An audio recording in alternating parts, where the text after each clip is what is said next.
திருப்பத்தூர் மாவட்டத்தில் 2 ஊராட்சிகளுக்கு இடையேயான எல்லை பிரச்சினை காரணமாக சாலை அமைப்பதில் ஏற்பட்டுள்ள பிரச்சனையால் சுற்றுப்புறத்தைச் சேர்ந்த மக்கள் அவதியடைந்து வருகின்றனர். ஜோலார்பேட்டை அடுத்த தாளம்பூ நகர் சாலை வழியாகத்தான் அண்ணாடாண்டப்பட்டி, வெங்காயப்பள்ளி உள்ளிட்ட 10க்கும் மேற்பட்ட கிராமங்களுக்கு செல்ல வேண்டும்.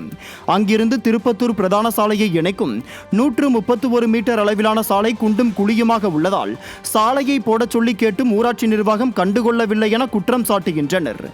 எல்லை பிரச்சினை காரணமாக போடப்படாமல் இருக்கும் அந்த சாலை பிரச்சனையை தீர்க்க விடியா மாவட்ட நிர்வாகம் முன்வந்து தீர்க்க வேண்டும் என அப்பகுதி மக்கள் கோரிக்கை விடுத்துள்ளனர்.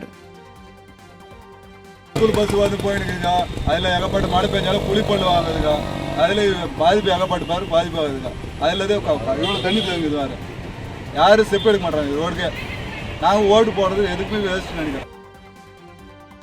6 படை வீடுகளில் 2ஆம் படை வீடாகவும் சிறந்த பரிகார ஸ்தலமாகவும் விளங்கும் திருச்செந்தூரில் பௌர்ணமி தினத்தை ஒட்டி பல்லாயிரக்கணக்கானோர் குவிந்த நிலையில் போதிய அடிப்படை வசதிகள் இல்லை என குற்றச்சாட்டு எழுந்துள்ளது.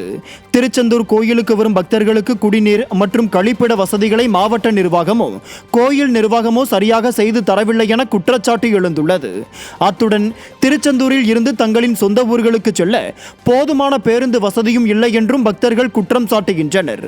முருகனுக்கு முத்தமிழ் மாநாடு நடத்தும் விடியா திமுக அரசு திருச்செந்தூரில் அடிப்படை தேவைகளை எப்போது சரியாக மேற்கொள்ளும் என பக்தர்கள் கேள்வி எழுப்பியுள்ளனர். சுத்தமா பாத்ரூம் வசதி சுத்தமா இல்லைண்ணா, குளிக்க முடியல, ஒரு மோஷன் அது எதுவுமே கிடையாது. தங்குறதுக்கு கூட இடமே இல்லைண்ணா. இங்கே ரொம்ப கஷ்டப்படுறோம். லைன்லலாம் 3-4 மணி நேரம் நிற்கிறோம் தரிசனத்துக்கு. திருப்பி ரிட்டர்ன் வந்து திருப்பி மறுநாளும் போனோம். நாங்கள் அவ்வளோ கஷ்டப்படுறோம். க்யூவில் வந்து தண்ணி வசதியும் கிடையாதுண்ணா. தண்ணி குடிக்கிறதுக்கு ஜனங்க வந்து காசு கொடுத்து தான் வாங்குறாங்களே தவிர இங்கே தண்ணி வசதியும் இல்லவே இல்லை. குடிக்கிறதுக்கு வைக்கவே இல்லை சுத்தமாக. இதில் வேணால் வெயிலில் வேணால் நின்றுட்டுருக்கோம். நாங்கள் நேரில் நிற்கிறதுக்கான கூட வசதி கூட பண்ணி தரவே இல்லை. திருவண்ணாமலையில் கிரிவலம் வரும் பக்தர்களுக்கு முறையான அடிப்படை வசதிகளை விடியா திமுக அரசு செய்து கொடுப்பது இல்லை என பக்தர்கள் குற்றம் சாட்டுகின்றனர். பக்தர்கள் தங்கள் ஊர்களுக்கு செல்ல மாவட்ட நிர்வாகம் சார்பில் முறையான பேருந்து ஏற்பாடுகள் இல்லாததால் பல இடங்களில் பக்தர்கள் 6 மணி நேரத்திற்கு மேலாக காத்து கிடந்தனர். முறையான சிறப்பு ரயில்கள் எதுவும் இயங்கப்படாததால் ரயில் நிலையத்திலும் கட்டுக்கடங்காத கூட்டம் காணப்பட்டன.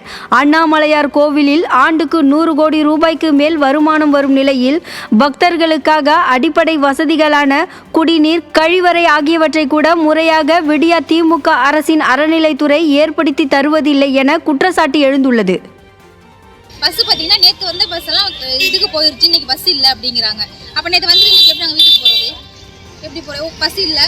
அந்த சாட்டை கேட்டதுக்கு அவர் சொன்னார் பஸ் எல்லாம் போயிருக்கு, போன பஸ்ஸில் இன்னும் வந்தால் தான் உங்களுக்கு பஸ்ஸு 10 மணி நேரம் ஆகுது அப்படிங்கிறாரு. இப்போ 10 மணி நேரத்துக்கு உட்காந்துருக்காதா? நாங்கள் என்ன நினச்சிட்டு என்ன பேசுகிறாங்க ஒன்றுமே தெரிய மாட்டேங்குது. நாங்கள் அங்கேயும் பஸ் இல்லை, அங்கேயும் ஆட்டோ பிடிச்சி வரணும், திருப்பி ஆட்டோ பிடிச்சி பஸ் ஸ்டாண்ட் அந்த பஸ் ஸ்டாண்ட் போகணுமா? அங்கே போனோம்னா அங்கேயும் பஸ் இல்லையா? பஸ் எல்லாம் இங்கே மாற்றி விட்டு வச்சுக்கலாம். தண்ணி வந்து உள்ளே மட்டும்தான் சார் குடிக்கிறதுக்கலாம். கோயிலுக்குள்ளே இருக்க வரைக்கும் தண்ணி குடிக்கலாம், வெளியில் வந்துட்டோம்னா தண்ணி கிடையாது. பைப்பை போய் திறந்தோம்னா தண்ணியே வரல. ரொம்ப வேதனையாக இருக்குது சார். திருப்பதியை விட இது ரொம்ப இன்னும் இதாக போயிடு போல இருக்குது சார். மனசுக்கு ரொம்ப வேதனையாக இருக்குது எங்களுக்கு. கோயிலுக்கு எதுக்கு சார் வரோம் சொல்லுங்கள் நீங்கள்? 8 மணிலேருந்து நிற்கிறோம் சார். கடைசியில் விடவே இல்லை, விடவே இல்லை. யாரும்